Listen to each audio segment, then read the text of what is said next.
श्री साई सतचरित्र अध्याय 31 मुक्तिदान।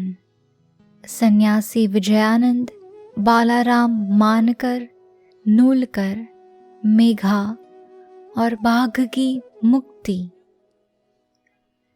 इस अध्याय में हेमाडपंत बाबा के सामने कुछ भक्तों की मृत्यु तथा बाघ के प्राण त्याग की कथा का वर्णन करते हैं। प्रारंभ। मृत्यु के समय जो अंतिम इच्छा या भावना होती है वही भवितव्यता का निर्माण करती है। श्री कृष्ण ने गीता के अध्याय 8 में कहा है कि जो अपने जीवन के अंतिम क्षण में मुझे स्मरण करता है वह मुझे ही प्राप्त होता है तथा उस समय वह जो कुछ भी दृश्य देखता है उसी को अंत में पाता है। यह कोई भी निश्चयात्मक रूप से नहीं कह सकता कि उस क्षण हम केवल उत्तम विचार ही कर सकेंगे। जहाँ तक अनुभव में आया है ऐसा प्रतीत होता है कि उस समय अनेक कारणों से भयभीत होने की संभावना रहती है। इसके अनेक कारण हैं, इसलिए मन को इच्छानुसार किसी उत्तम विचार के चिंतन में ही लगाने के लिए नित्याभ्यास अत्यंत आवश्यक है। इस कारण सभी संतों ने हरिस्मरण और जाप को ही श्रेष्ठ बताया है, ताकि मृत्यु के समय हम किसी घरेलू उलझन में न पड़ जाएं। अतः ऐसे अवसर पर भक्तगण पूर्णतः संतों के शरणागत हो जाते हैं, ताकि संत जो कि सर्वज्ञ है उचित पथ प्रदर्शन कर हमारी यथेष्ट सहायता करें। इसी प्रकार के कुछ उदाहरण नीचे दिए जाते हैं। 1. विजयानंद। एक मद्रासी सन्यासी विजयानंद मानसरोवर की यात्रा करने निकले। मार्ग में वे बाबा की कीर्ति सुनकर शिरडी आए, जहाँ उनकी भेंट हरिद्वार के सोमदेव जी स्वामी से हुई और इनसे उन्होंने मानसरोवर की यात्रा के संबंध में पूछताछ की। स्वामी जी ने उन्हें बताया कि मानसरोवर गंगोत्री से 500 मील उत्तर की ओर है तथा मार्ग में जो कष्ट होते हैं उनका भी उल्लेख किया, जैसे कि बर्फ की अधिकता, 50 कोस तक भाषा में भिन्नता तथा भूटान वासियों के संशयी स्वभाव जो यात्रियों को अधिक कष्ट पहुंचाया करते हैं। ये सब सुनकर सन्यासी का चित्त उदास हो गया और उसने यात्रा करने का विचार त्याग कर मस्जिद में जाकर बाबा के श्री चरणों का स्पर्श किया। बाबा क्रोधित होकर कहने लगे, इस निकम्मे सन्यासी को निकालो यहाँ से, इसका संग करना व्यर्थ है। सन्यासी बाबा के स्वभाव से पूर्ण अपरिचित था। उसे बड़ी निराशा हुई, परंतु वहाँ जो कुछ भी गतिविधियां चल रही थी उन्हें वह बैठे बैठे ही देखता रहा।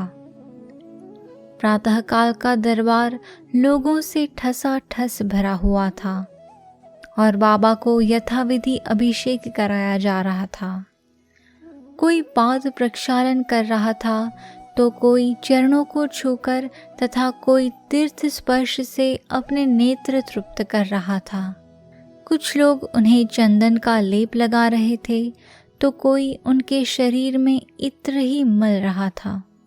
जाति पाति का भेदभाव भुलाकर सब भक्त यह कार्य कर रहे थे। यद्यपि बाबा उस पर क्रोधित हो गए थे तो भी सन्यासी के हृदय में उनके प्रति बड़ा प्रेम उत्पन्न हो गया था। उसे यह स्थान छोड़ने की इच्छा ही न होती थी। 2 दिन के पश्चात ही मद्रास से पत्र आया कि उसकी माँ की स्थिति अत्यंत चिंताजनक है, जिसे पढ़कर उसे बड़ी निराशा हुई और वह अपनी माँ के दर्शन की इच्छा करने लगा। परंतु बाबा की आज्ञा के बिना वह शिरडी से जा ही कैसे सकता था। इसलिए वह हाथ में पत्र लेकर उनके समीप गया और उनसे घर लौटने की अनुमति मांगी। त्रिकालदर्शी बाबा को तो सबका भविष्य विदित ही था। उन्होंने कहा कि जब तुम्हें अपनी माँ से इतना मोह था तो फिर संन्यास धारण करने का कष्ट ही क्यों उठाया? ममता का मोह भगवा वस्त्रधारियों को क्या शोभा देता है? जाओ, चुपचाप अपने स्थान पर रहकर कुछ दिन शांति पूर्वक बिताओ, परंतु सावधान, वाड़े में चोर अधिक है, इसलिए द्वार बंद कर सावधानी से रहना, नहीं तो चोर सब कुछ चुरा कर ले जाएंगे। लक्ष्मी यानी संपत्ति चंचला है और यह शरीर भी नाशवान है। ऐसा ही समझकर इहलौकिक व पारलौकिक समस्त पदार्थों का मोह त्याग कर अपना कर्तव्य करो। जो इस प्रकार का आचरण कर श्री हरि के शरणागत हो जाता है, उसका सब कष्टों से शीघ्र छुटकारा हो, उसे परमानंद की प्राप्ति हो जाती है। जो परमात्मा का ध्यान व चिंतन प्रेम और भक्ति पूर्वक करता है, परमात्मा भी उसकी अविलंब सहायता करते हैं।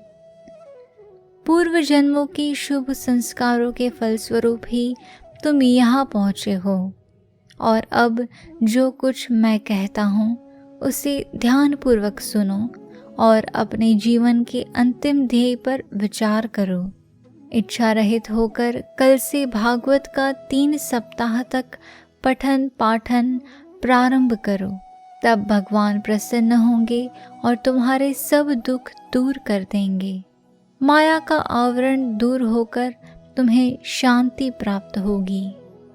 बाबा ने उसका अंतकाल समीप देखकर उसे यह उपचार बता दिया और साथ ही राम विजय पढ़ने की भी आज्ञा दी, जिससे यमराज अधिक प्रसन्न होते हैं। दूसरे दिन स्नानादि तथा अन्य शुद्धि के कृत्य कर उसने लैंडी बाग के एकांत में बैठकर भागवत का पाठ प्रारंभ कर दिया। दूसरी बार पठन समाप्त होने पर वह बहुत थक गया और वाड़े में आकर 2 दिन ठहरा। तीसरे दिन बड़े बाबा की गोद में उसके प्राण पखेरु उड़ गए। बाबा ने दर्शनों के निमित्त 1 दिन के लिए उसका शरीर संभाल कर रखने के लिए कहा। तत्पश्चात पुलिस आई और यथोचित जांच पड़ताल करने के उपरांत मृत शरीर को उठाने की आज्ञा दे दी। धार्मिक कृत्यों के साथ उसकी उपयुक्त स्थान पर समाधि बना दी गई। बाबा ने इस प्रकार सन्यासी की सहायता कर उसे सद्गति प्रदान की। 2. बालाराम मानकर। बालाराम मानकर नामक एक गृहस्थ बाबा के परम भक्त थे। जब उनकी पत्नी का देहांत हुआ तो वे बड़े निराश हो गए और सब घर बार अपने लड़के को सौंप वे शिरडी में आकर बाबा के पास रहने लगे। उनकी भक्ति देखकर बाबा उनके जीवन की गति परिवर्तित कर देना चाहते थे, इसलिए उन्होंने उन्हें 12 रुपये देकर मच्छिंद्रगढ़ जिला सातारा में जाकर रहने को कहा। मानकर की इच्छा उनका सानिध्य छोड़कर अन्यत्र कहीं जाने की न थी, परंतु बाबा ने उन्हें समझाया कि तुम्हारे कल्याणार्थ ही मैं यह उत्तम उपाय तुम्हें बतला रहा हूँ, इसलिए वहाँ जाकर दिन में 3 बार प्रभु का ध्यान करो। बाबा के शब्दों में विश्वास कर वह मच्छिंद्रगढ़ चला गया और वहाँ के मनोहर दृश्यों, शीतल जल तथा उत्तम पवन और समीपस्थ दृश्यों को देखकर उसके चित्त को बड़ी प्रसन्नता हुई। बाबा द्वारा बतलाई विधि से उसने प्रभु का ध्यान करना प्रारंभ कर दिया और कुछ दिनों के पश्चात ही उसे दर्शन प्राप्त हो गया।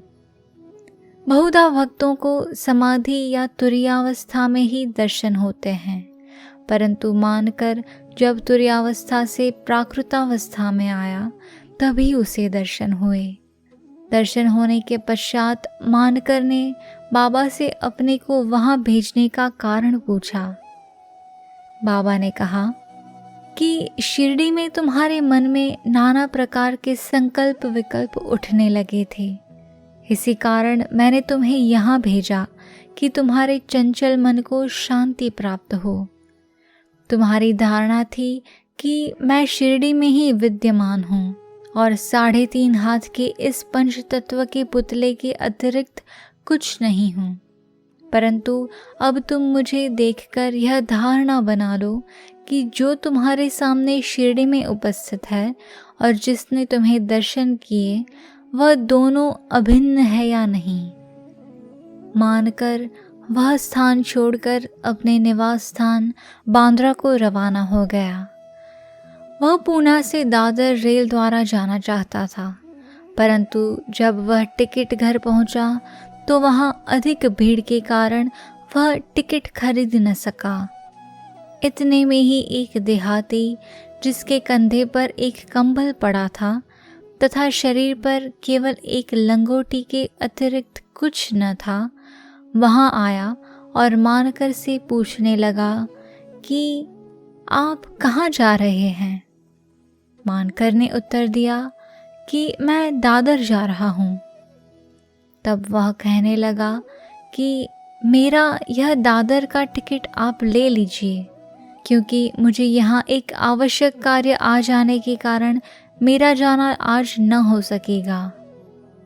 मानकर को टिकट पाकर बड़ी प्रसन्नता हुई और अपनी जेब से वे पैसे निकालने लगे। इतने में टिकट देने वाला आदमी भीड़ में कहीं अदृश्य हो गया। मानकर ने भीड़ में पर्याप्त छानबीन की, परंतु सब व्यर्थ ही हुआ। जब तक गाड़ी नहीं छूटी, मानकर उसके लौटने की ही प्रतीक्षा करता रहा, परंतु वह अंत तक न लौटा। इस प्रकार मानकर को इस विचित्र रूप में द्वितीय बार दर्शन हुए। कुछ दिन अपने घर ठहरकर मानकर फिर शिरडी लौट आया और श्री चरणों में ही अपने दिन व्यतीत करने लगा। अब वह सदैव बाबा के वचनों और आज्ञा का पालन करने लगा। अंततः उस भाग्यशाली ने बाबा के सम्मुख उनका आशीर्वाद प्राप्त कर अपने प्राण त्यागे। 3. तात्या साहेब नूलकर। हेमाड़ पंत ने तात्या साहेब नूलकर के संबंध में कोई विवरण नहीं लिखा है। केवल इतना ही लिखा है कि उनका देहांत शिरडी में हुआ था। साई लीला पत्रिका में संक्षिप्त विवरण प्रकाशित हुआ था। सन 1909 में जिस समय तात्या साहेब पंढरपुर में उपन्यायाधीश थे, उसी समय नाना साहेब चांदोरकर भी वहाँ के मामलतदार थे। ये दोनों आपस में बहुधा मिला करते और प्रेम पूर्वक वार्तालाप किया करते थे। तात्या साहेब संतों में अविश्वास करते थे, जबकि नाना साहेब की संतों के प्रति विशेष श्रद्धा थी। नाना साहेब ने उन्हें साईं बाबा की लीलाएं सुनाई और एक बार शिरडी जाकर बाबा का दर्शन लाभ उठाने का आग्रह भी किया। वे 2 शर्तों पर चलने को तैयार हुए। एक, उन्हें ब्राह्मण रसोइया मिलना चाहिए और दूसरी, भेंट के लिए नागपुर से उत्तम संतरे होने चाहिए। शीघ्र ही ये दोनों शर्तें पूर्ण हो गई। नाना साहेब के पास एक ब्राह्मण नौकरी के लिए आया, जिस पर भेजने वाले का कोई पता न लिखा था। उनकी दोनों शर्तें पूरी हो गई थी, इसलिए अब उन्हें शिरडी जाना ही पड़ा। पहले तो बाबा उन पर क्रोधित हुए, परंतु जब धीरे धीरे तात्या साहेब को विश्वास हो गया कि वे सचमुच ही ईश्वरावतार हैं, तो वे बाबा से प्रभावित हो गए और फिर जीवन पर्यंत वहीं रहे। जब उनका अंतकाल समीप आया तो उन्हें बाबा का पाद तीर्थ भी दिया गया। उनकी मृत्यु का समाचार सुनकर बाबा बोल उठे, अरे तात्या तो आगे चला गया, अब उसका पुनः जन्म नहीं होगा। 4. मेघा। 28वें अध्याय में मेघा की कथा का वर्णन किया जा चुका है। जब मेघा का देहांत हुआ तो सब ग्रामवासी उनकी अर्थी के साथ चले और बाबा भी उनके साथ सम्मिलित हुए तथा उन्होंने उसके मृत शरीर पर फूल बरसाए। दाह संस्कार होने के पश्चात बाबा की आंखों से आंसू गिरने लगे। एक साधारण मनुष्य के समान उनका भी हृदय दुख से विदीर्ण हो गया। उसके शरीर को फूलों से ढककर एक निकट संबंधी के सदृश रोते पीटते वे मस्जिद को लौटे। सद्गति प्रदान करते हुए अनेक संत देखने में आए हैं, परंतु बाबा की महानता अद्वितीय ही है। वहाँ तक कि बाघ सरीखा एक हिंसक पशु भी अपनी रक्षा के लिए बाबा की शरण में आया, जिसका वृत्तांत निम्नलिखित है। 5. बाघ की मुक्ति। बाबा के समाधिस्थ होने के 7 दिन पूर्व शिरडी में एक विचित्र घटना घटी। मस्जिद के सामने एक बैलगाड़ी आकर रुकी, जिस पर एक बाघ जंजीरों से बंधा हुआ था। उसका भयानक मुख गाड़ी के पीछे की ओर था। वह किसी अज्ञात पीड़ा या दर्द से दुखी था। उसके पालक 3 दरवेश थे, जो एक गांव से दूसरे गांव में जाकर उसका नित्य प्रदर्शन करते और इस प्रकार यथेष्ट द्रव्य संचय करते थे, और यही उनकी जीविकोपार्जन का एकमात्र साधन था। उन्होंने उसकी चिकित्सा के सभी प्रयत्न किए, परंतु सब कुछ व्यर्थ हुआ। कहीं से बाबा की कीर्ति उनके कानों में पड़ गई और वे बाघ को लेकर साईं दरबार में आए। हाथों से जंजीरें पकड़कर उन्होंने बाघ को मस्जिद के दरवाजे पर खड़ा कर दिया।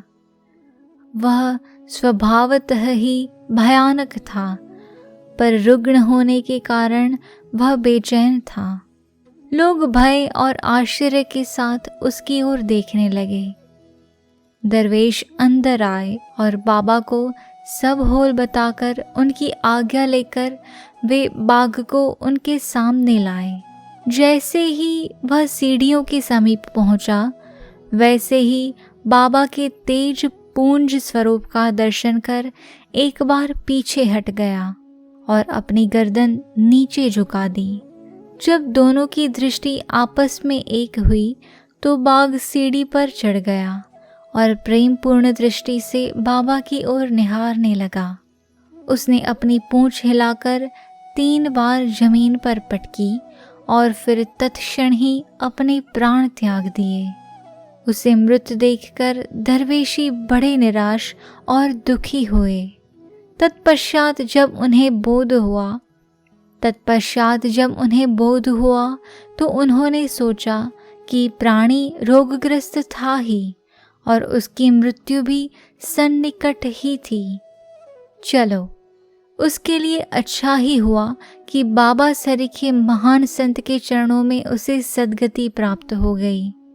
वह दरवेशियों का ऋणी था, और जब वह ऋण चुक गया तो वह स्वतंत्र हो गया, और जीवन के अंत में उसे साईं चरणों में सद्गति प्राप्त हुई। जब कोई प्राणी संतों के चरणों पर अपना मस्तक रखकर प्राण त्याग दे तो उसकी मुक्ति हो जाती है। पूर्व जन्मों के शुभ संस्कारों के अभाव में ऐसा सुखद अंत होना कैसे संभव है। श्री सद्गुरु साईनाथार्पणमस्तु। शुभम भवतु।